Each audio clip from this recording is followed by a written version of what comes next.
Daniel Kaluuya hosted SNL. He is the actor from the what do you call it? The main actor. I don't know what the hell that's called, but the star. Sorry, the star of Get Out, and also he played Fred Hampton in the recent movie Judas and the Black Messiah. And he's taken on these roles of like these sort of like what would they're like pro-black roles. I don't know how to frame that. Kwame, you might be able to. Typically movies that have like a social commentary in a more pro-black way. Yes. Typically. Yeah. I mean, he's done a couple other like roles here and there, but like his claims to fame, and he was also in Black Panther, which was even a lighter affair, but still very pro-black. Who would have thought? Yeah. So he did this skit on SNL, and it was essentially this they were trying to frame it's I'll play the clip. I'll play the clip. This is from the skit that he did on SNL. This is about a 2-minute clip from it. We're going to get demonetized for this, guaranteed. I just pray that, who is it? NBC for SNL doesn't fucking cut our stream. So let's hope not. But I'm going to play this clip. It's like a 2-minute clip. Please don't friggin' block us and end our stream, NBC, if we do this. Okay. All right. So let me just share this with y'all, and then we will come back and discuss. And essentially, do you want to like set up this clip at all, Kwame, or like help people like context, give some context? It is, I think it's called Will They Get It? Will You Take It? And it's basically a game show about whether you'll take the COVID-19 vaccine. Okay, yep. And Daniel Kaluuya is playing the doctor, and this is him like trying to convince his family, host. I believe. Yeah, he's like the Dr. Alex Trebek character. Yep, exactly. And he's trying to convince his family here. All right, so we're gonna listen to this little part of the skit.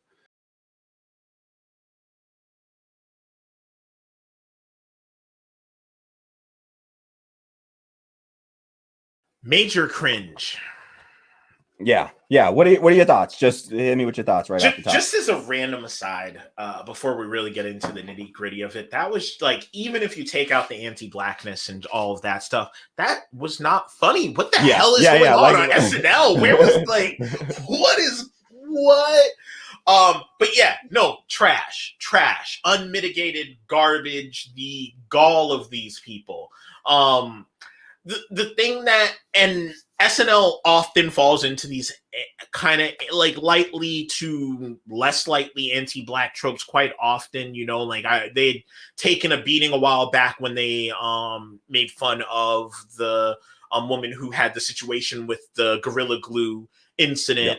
Yep. They just love to poke fun at black folks who aren't doing anything but trying to goddamn survive for whatever damn reason. And I believe in like the George Carlin belief of comedy, that you use your comedy to punch up, and that was not what this was at all in any way, shape, fashion, or form. I already had my first vaccine shot. I'm scheduled to get my second one, thankfully. So that's my stance on it. I believe in it, but I understand the hesitation specifically of Black and brown individuals and marginalized people in this country. So if you do that, you can't do something like that and not acknowledge that. Like, that is why I'm just like sick to death of this, like turning our nose up and mocking and talking shit about Black people who are rightly skeptical of this government after a little thing like Tuskegee, or like the medical racism. And just for people that don't know, look up, if you're not familiar, when Kwame says Tuskegee, look up Tuskegee syphilis, experiment. So look that up, Tuskegee syphilis experiment, and you'll see, you can see the history and the reasons why, the valid reasons why Black people in America might be reasonably skeptical of, things like, any kind of like vaccination or, medical care from the government. Absolutely. It's not, and then that's not even counting like the maternal death rate, just by way of other issues with medical racism. Like we have a very complicated history with the health industry. You know, just go back all the way to Henrietta Lacks, you know, and everything that happened there. So like it's we've got history. We have rights to be skeptical, you know, and like another aside that I find funny, we're not even getting this because Black people, if you were offering them $500 to $5,000 in the middle of a damn pandemic when people are homeless and really need money, maybe we could have that conversation. But you're roasting us about it, and you ain't even offering us that. You know, talking about people who might lose their job to have to make time to go get that vaccine, or if they can get the time to go get that vaccine, or can't afford to be one of the people who have the side effects where they're sidelined for 2 to 3 days. All right. So maybe if you did kick them some money to make it worth their while, they would be maybe a little bit more likely to consider that, you know? So like at least in this fucked up fantasy brow-beating world, at least we were getting offered some money for it. The government didn't even do that damn much. Yeah. So like, miss me with that bullshit. Absolutely. And like, I just hate how it's all framed around this idea of like Black ignorance instead of it being about Black trauma, and in the fact that like these people suffer, you know, Black folks in this country suffered a true trauma in the medical care in particular.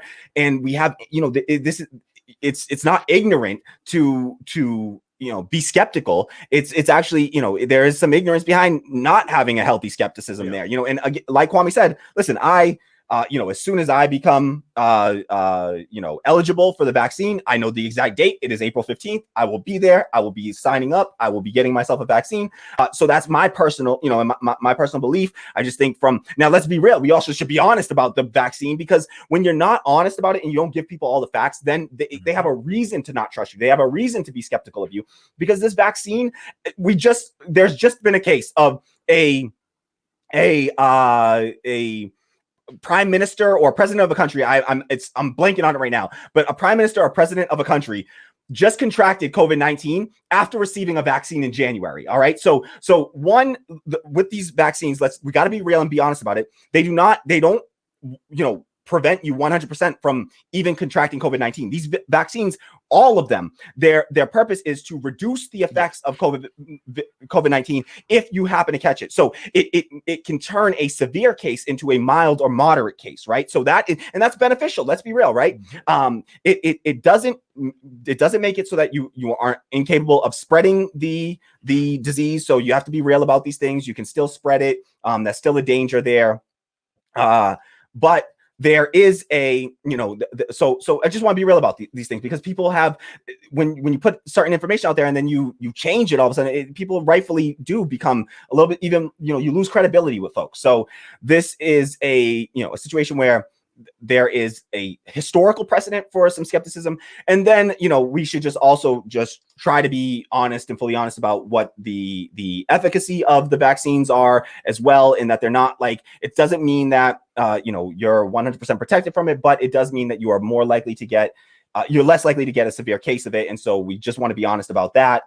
And it doesn't necessarily, you know, it's not like it's a 100%, you know, prevent you from ever catching it. So, you know, just to acknowledge that and acknowledge that there are some, you know, there have been some misinformation around the vaccine that we should be clear about. I still, you know, I believe in, you know, for the public health reasons behind it. I'm not just getting a vaccine for myself. I'm getting a vaccine for people in my community. This COVID vaccine is going to operate much more like a flu shot than a COVID, than a what we typically understand to be a vaccination, where you'll have to get regular booster shots. We also need to get real about the reality of the fact that companies stand to make immense profits off of these vaccinations. They are set to the protections on the limitation of the cost controls on these vaccines are set to expire the moment that it is no longer declared a public health crisis. So that can happen as early as July. And then the prices of the COVID vaccine are expected to rise astronomically. And yet another reason why we can't be blaming Black people for not getting a vaccine if they're going to literally price us out of this vaccine. So there are costs associated with it. People having health insurance and healthcare, there's misinformation about people don't understand. Some people that don't have health insurance, and that's going to disproportionately be Black, brown, and, you know, people, they some people don't realize that they can still get a vaccine even without that. You know, in some cases you do need to have, like some places are requiring you to show your health insurance card and to actually have health insurance in order to get this vaccine. So let's just be real and not blame the people, the individuals, when the reality is that you know, it's the government that has actually created the situation where, you know, Black people have a right to be skeptical, and in some cases it's not even that they're skeptical. A lot this has majority of Black people said they do intend to get the vaccine. Yeah. The reality is that the rollout just hasn't happened totally equitably, and it's happened, you know, disproportionately in wealthier areas of the country.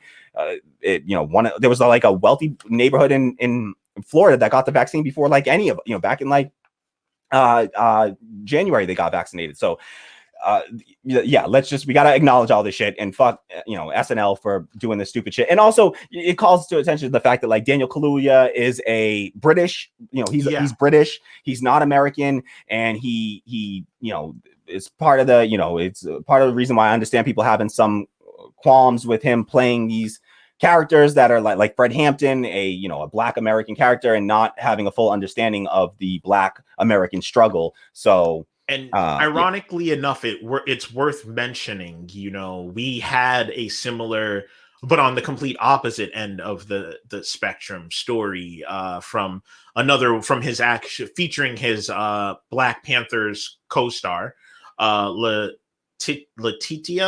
Wright. Right? Yeah. Letitia Wright, who played Shuri. And she had been sharing some false like anti-vaxxer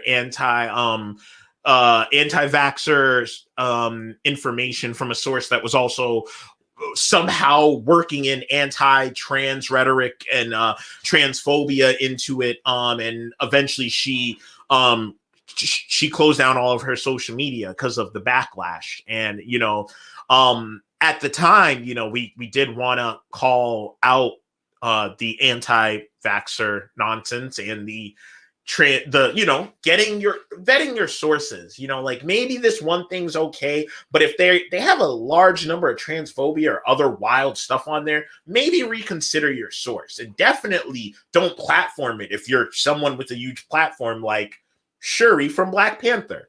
And it's just interesting because she's also a British person who also was in Black Panther. That little connection, but completely on the other side. On one end, we've got someone pushing fake anti-vax nonsense.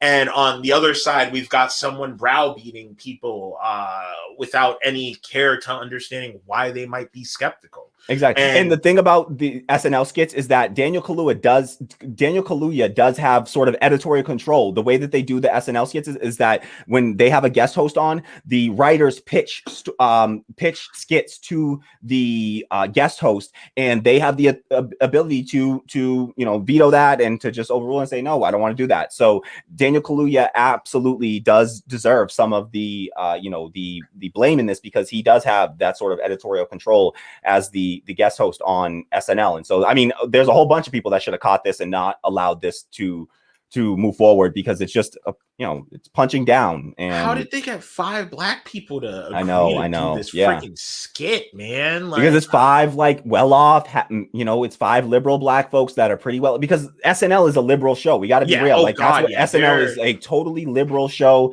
And like I said off camera to Kamali, when I saw Kate McKinnon doing her teary-eyed song pretending to be Hillary Clinton, and like they had like basically like a candlelight vigil because she lost the election, I knew right then and there, like, I was like, whoa, SNL, you doing too much, baby. It was the Pete Davidson, Dan Crenshaw bit that really, like, I was like, when they had Pete Davidson apologize on air to Dan Crenshaw, that's the old, you know, Patchy, the right winger who, you know, has all these terrible policies, just a total dirtbag. And, you know, they called, you know, they made fun of him.